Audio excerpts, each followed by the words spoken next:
تب ہمیں لوگوں کے درمیان ایکویلٹی کو قائم رکھنا ہے.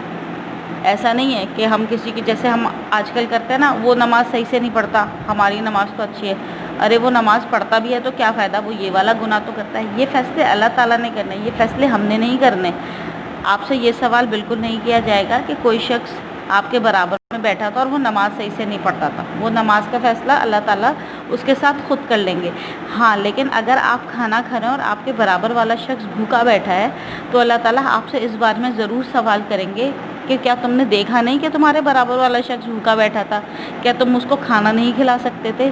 یہ آپ سے کیے جانے والے سوال ہیں. تو ہمیں اس چیز پہ بلیو کرنا چاہیے کہ جو سوال ہم سے کیے جائیں ہم اس کا جواب دے پائیں، نہ کہ ہم ان سوالوں کے بارے میں فکر کریں جو کسی اور سے کیے جانے ہیں. کسی اور کی نماز، کسی اور کا قرآن، کسی اور کا روزے کے سوال و جواب وہ خود دے گا، ہم نہیں دیں گے. ہاں، کسی کے حقوق ہم نے غصب کر لیے یا کسی کا دل اگر ہم نے دکھا دیا، کسی کے ساتھ جینڈر ڈسکرمنیشن کر دی یا کسی بھی طرح کی ڈسکرمنیشن کر دی یا ایکویلٹی اگر نہیں دکھائی تو اس کے جواب ہمیں ہی دینے ہیں. So the next topic is fraternity. Fraternity کا مطلب ہوتا ہے بردرہڈ، یعنی اردو میں اگر کہیں تو بھائی چارہ. بھائی چارے کا مطلب یہ ہے کہ ہم جس طرح اپنی خوشیوں کا، اپنی چیزوں کا خیال رکھتے ہیں، بالکل اسی طرح اپنے بھائیوں اور بہنوں کی خوشیوں کا بھی خیال رکھیں. اب بھائی اور بہن کا مطلب یہ نہیں ہے کہ جو ہمارے پیٹرنل یا میٹرنل جو بہن بھائی ہوتے ہیں ان کا نہیں، یہ تو کزنز بھی ہوتے ہیں، اور جو ہمارے اپنے سبلنگز ہوتے ہیں صرف یہی ہمارے بہن بھائی نہیں ہیں، بلکہ حضرت آدم علیہ السلام کی نسبت سے تمام پورا کا پورا عالم جو ہے نا، اس دنیا کے تمام لوگ آپس میں بہن اور بھائی ہیں.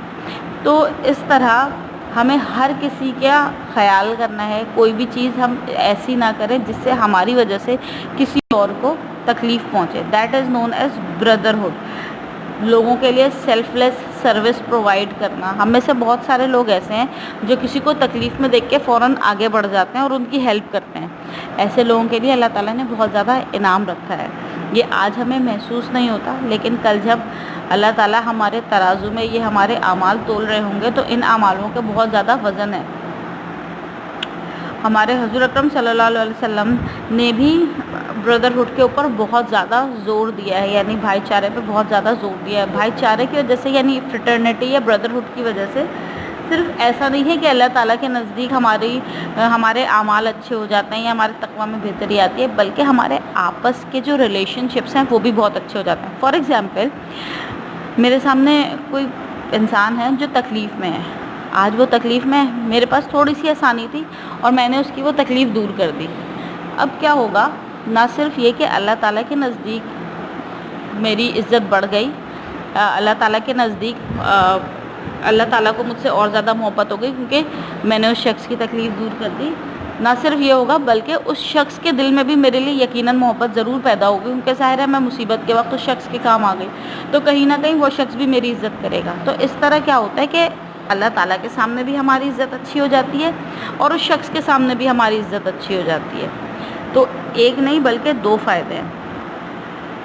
اسی طرح حضرت صلی اللہ علیہ وسلم نے بھی ارشاد فرمایا کہ تم آپس میں چھوٹے چھوٹے گفٹس دیتے رہا کرو، اس سے فائدہ ہوتا ہے، اس سے آپس کی محبت بڑھتی ہے، اور آپس میں محبت بڑھانا بہت زیادہ ضروری ہے، بردرہڈ میں آتا ہے. اس کے بعد ہے ٹالرنس کا مطلب ہوتا ہے صبر کرنا. یعنی بہت سارے لوگ ایسے ہیں جو ہمارے درمیان کہتے ہیں ہم سے تو غلط بات برداشت ہی نہیں ہوتی. بھائی صحیح بات تو سب سے برداشت ہو جاتی ہے، صحیح بات کو تو برداشت کرنے کا کوئی سوال ہی نہیں ہے، وہ تو صحیح بات ہے، وہ تو بات فیکٹ ہے.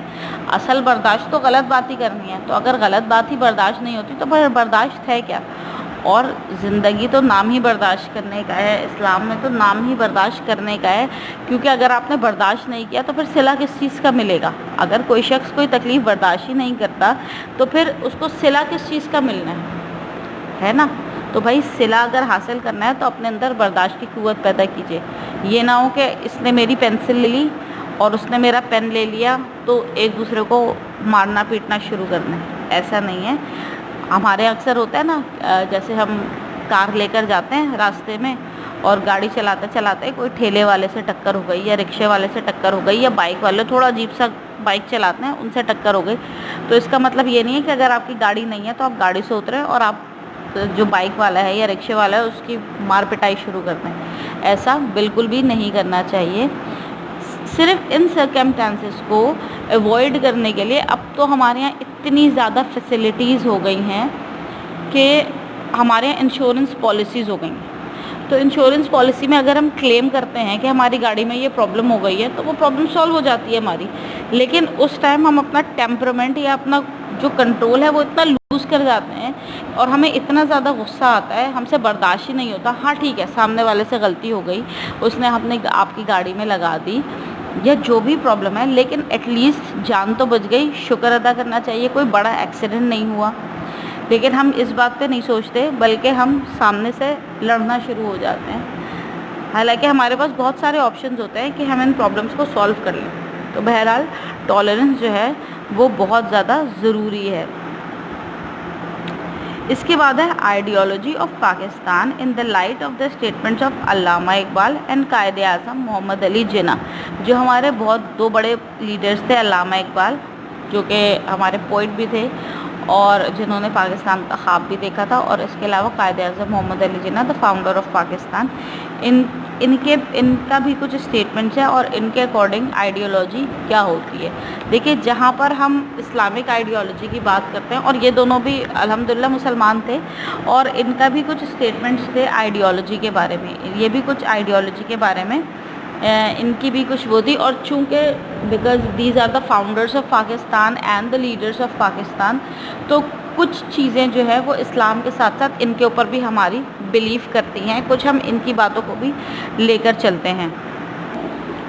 اچھا, بہت سارے لوگ یہ بات بولتے ہیں کہ علامہ اقبال نے پاکستان کا خواب دیکھا تھا.